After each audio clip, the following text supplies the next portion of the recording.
사도신경 하시면서 우리의 신앙을 고백하겠습니다. 전능하사 천지를 만드신 하나님 아버지를 내가 믿사오며 그 외아들 우리 주 예수 그리스도를 믿사오니 이는 성령으로 잉태하사 동정녀 마리아에게 나시고 본디오 빌라도에게 고난을 받으사 십자가에 못 박혀 죽으시고 장사한 지 사흘 만에 죽은 자 가운데서 다시 살아나시며 하늘에 오르사 전능하신 하나님 우편에 앉아 계시다가 저리로서 산 자와 죽은 자를 심판하러 오시리라. 성령을 믿사오며 거룩한 공예와 성도가 서로 교통하는 것과 죄를 사하여 주시는 것과 몸이 다시 사는 것과 영원히 사는 것을 믿사옵나이다. 아멘. 우리 다 함께 찬송가 406장, 통합 찬송가 464장 부르시겠습니다. 찬송가 406장, 통합 찬송가 464장입니다.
오늘 우리에게 주시는 하나님의 말씀은 누가복음 8장 19절에서 25절까지의 말씀입니다.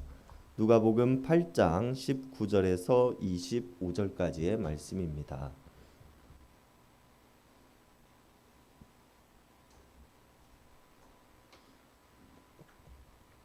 우리 한 절씩 교독하시겠습니다. 예수의 어머니와 그 동생들이 왔으나 무리로 인하여 가까이 하지 못하니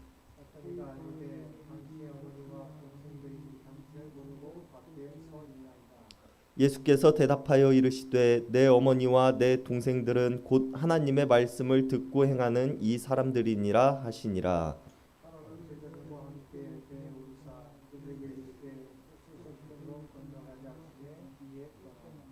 행선할 때에 예수께서 잠이 드셨더니 마침 광풍이 호수로 내리침에 배에 물이 가득하게 되어 위태한지라.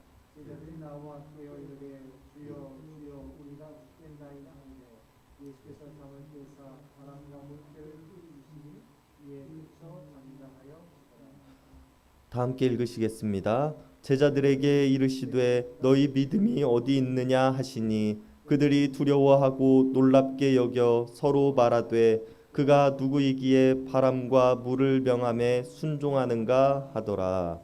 아멘. 오늘 우리가 함께 살펴볼 본문에는 두 가지의 이야기가 등장합니다.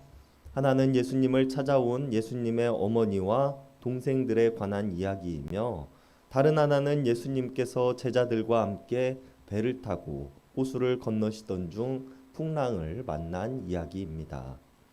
서로 다른 이야기인 듯한 이 두 가지의 이야기는 우리들에게 공통적인 한 가지 질문을 던져줍니다.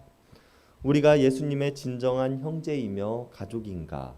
아니면 우리가 예수님의 형제요 가족이라고 이야기는 하고 있지만 우리의 삶은 형제도 가족도 아닌 모습으로 살아가고 있지는 않는가 하는 질문이 바로 그것입니다. 오늘 예수님을 찾아온 어머니와 형제들은 한 혈육이라는 이름으로 가족을 이루었던 사람들이었으며, 예수님과 함께 배를 타고 호수를 건너던 제자들은 예수님과 함께 먹고 마시며 가장 가까운 위치에 서 있던 사람들로, 우리는 이렇게 가깝게 지내는 사람들을 가족과도 같은 사람들이라고 표현하기도 합니다. 그렇다면 이들이 오늘 보여주고 있는 모습은 예수님께서 말씀하시는 가족의 모습을 하고 있는가에 대해서 우리가 생각해 보았으면 좋겠습니다. 그리고 예수님께서 말씀하시는 가족이란 어떠한 것인가에 대해서 우리가 함께 살펴보고, 우리가 진정 예수님의 가족이라고 말할 수 있는가에 대해서 생각해 보는 시간을 가져보고자 합니다. 먼저 오늘 본문의 시작은 예수님과 혈육이라는 이름으로 가족을 이룬 어머니 마리아와 그 동생들이 예수님을 만나기 위해 찾아온 이야기로 시작되어집니다. 오늘 본문에는 예수님을 찾아온 이유에 대해서 자세하게 기록되어 있지는 않지만 마가복음의 본문을 참고해 보면 우리가 그 이유를 알 수 있습니다. 마가복음 3장에서는 예수님의 가족들이 예수님께서 미쳤다는 소문을 듣고 찾아왔다고 기록합니다. 그리고 그냥 만나기 위해 온 것이 아니라 붙잡으러 왔다고 마가복음의 본문은 상세하게 기록하고 있습니다.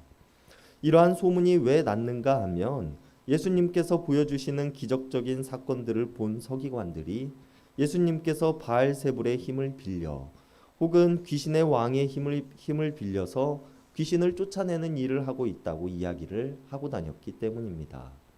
예수님의 주된 활동 지역이 갈릴리를 중심으로 멀지 않은 곳들이었기 때문에 이러한 소문은 마리아를 비롯한 그의 가족들의 귀에 금세 들어갔을 것입니다. 그리고 한 집안의 장남이자 큰형인 예수님을 찾아온 마리아와 형제들은 자신의 아들이 그리고 형이 이러한 소문의 중심에 서 있게 되자 그를 잡아다 집에 가두어 두기 위해 찾아왔다는 것을 우리가 알 수 있습니다.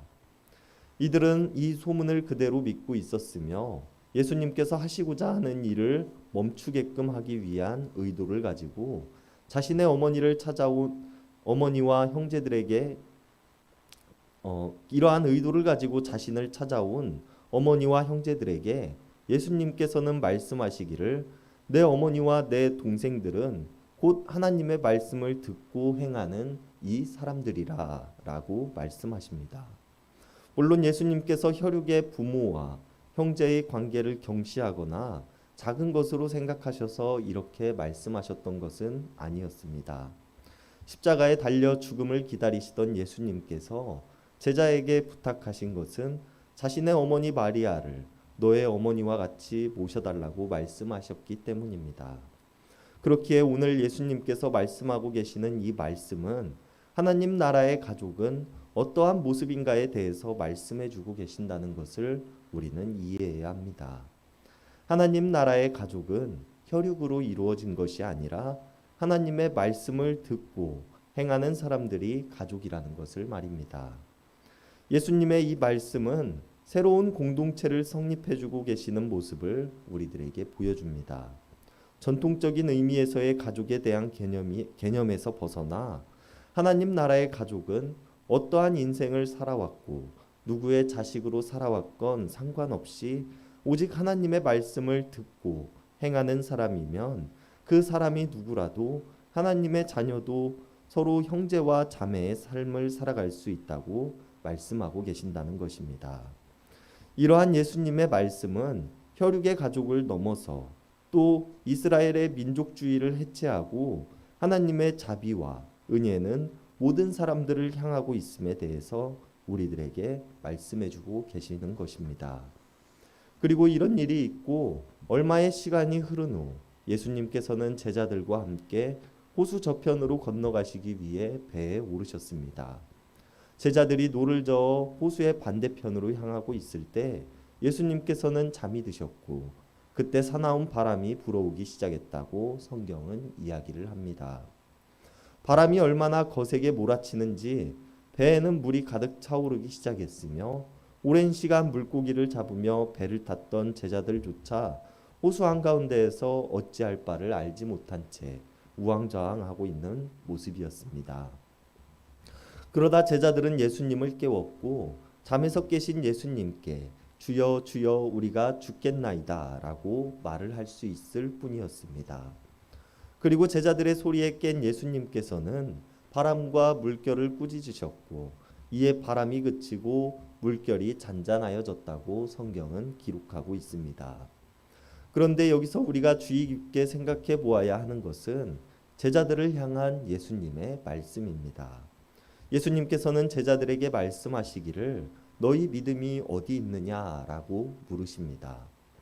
오늘 본문 이전에 8장 1절의 말씀을 보면 예수께서 각 성과 마을을 두루 다니시며 하나님 나라를 선포하시며 그 복음을 전하실새 12제자가 함께하였다라고 성경은 기록하고 있습니다. 당시 예수님께서 다니시는 곳은 언제나 제자들이 함께하였고 먹고 자고 모든 생활을 함께하는 모습은 가족 같은 모습이었습니다. 그러나 그들은 하나님 나라를 선포하시고 복음을 전하시는 예수님의 말씀을 항상 들으며 살아갔던 사람들이었지만 오늘 예수님께서는 이들에게 너희 믿음이 어디 있느냐라고 묻고 계신다는 것입니다.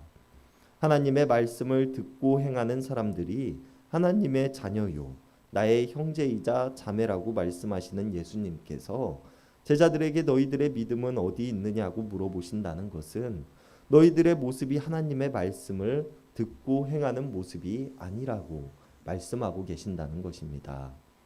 예수님을 믿음으로 따르겠느라고 고백하고 예수님의 말씀을 가장 가까이에서 듣던 제자들이 풍랑을 만났을 때 보여준 행동은 하나님의 말씀을 듣고 행하는 사람의 모습이 아니었다는 것입니다. 도리어 예수님께서 보여주셨던 수많은 기적 사건들을 가장 가까운 곳에서 바라보고도 그들은 여전히 두려워하고 예수님의 일을 놀랍게 여겼으며 그가 누구인가라고 서로에게 질문하고 있을 뿐입니다. 오늘 예수님께서 말씀하고 계시는 하나님 나라에서의 어머니와 동생들 그리고 가족들은 한 피를 나누었다고 해서 가질 수 있는 것이 아닙니다. 혹은 가장 가까이에서 살아간다고 해서도 가질 수 있는 것이 아닙니다. 예수님께서는 오직 하나님의 말씀을 듣고 그 들은 대로 행하는 사람이야말로 나의 어머니요 동생들이라고 말씀하고 계십니다. 그리고 듣고 행한다는 것은 우리들에게 먼저 보여주신 예수님의 길을 따르는 모습이 될 것이며 예수님께서 우리들에게 가르쳐 주신 하나님의 말씀을 믿음으로 살아가는 삶이 될 것입니다. 육신의 가족 그리고 우리와 가장 가까이 살아가는 이웃사촌들과 우리는 좋은 관계를 맺어야 함은 분명합니다. 그러나 그곳에 하나님의 사랑이 빠져 있고 하나님께서 우리들에게 가르쳐 주신 진리가 빠져 있다면 이러한 관계는 단순히 이 땅에서만 끝마쳐지는 삶이 될 것입니다. 그러나 우리 그리스도인들은 하나님 나라를 소망하며 살아가는 사람들입니다. 우리가 육신의 가족과 이웃의 모든 사람들과 함께 하나님의 말씀을 듣고 행하는 삶을 통하여 하나님 나라에서 우리들 모두가 한 형제요 자매라 불려질 수 있는 삶이 될 수 있는 우리들 모두가 될 수 있기를 바랍니다. 기도하시겠습니다. 하나님, 우리를 자녀 삼아 주시고 우리를 위해 독생자를 보내주사 우리가 하나님의 말씀을 듣고 행함으로 살아갈 수 있는 길을 열어주심에 감사를 드립니다. 그러나 우리들은 스스로를 그리스도인이라고 고백하고 하나님의 자녀라고 고백하면서도 하나님의 말씀을 듣고 행하는 믿음으로 살아가고 있는지 돌아봅니다. 하나님의 말씀을 듣기는 하지만 풍랑을 만날 때 두려움에 떨고 있던 제자들의 모습과 같은 모습은 아닌지요. 우리들의 연약함을 불쌍히 여겨 주시옵소서. 우리가 하나님의 말씀을 듣고 행하는 모습으로 살아가게 하심으로 하나님 나라에서 하나님의 자녀요 모든 이들의 형제 자매된 모습으로 살아가게 하여 주시옵소서. 예수님께서 우리들에게 먼저 보여주셨듯이 서로를 사랑하게 하시고 육신의 가족, 이기주의, 민족주의의 틀을 모두 벗어버리고 하나님 안에서 한 가족을 이루며 살아갈 수 있는 우리들 모두가 될 수 있도록 도와주시옵소서. 언제나 우리를 사랑하시며 아들, 딸 삼아주신 하나님을 내가 믿으며 우리를 구원하신 예수님의 이름 받들어 간절히 기도드렸습니다. 아멘. 이 시간 우리가 우리 개인을 위한 기도, 이웃을 위한 기도, 교회를 위한 기도, 세상을 위한 기도하는 시간 갖도록 하겠습니다.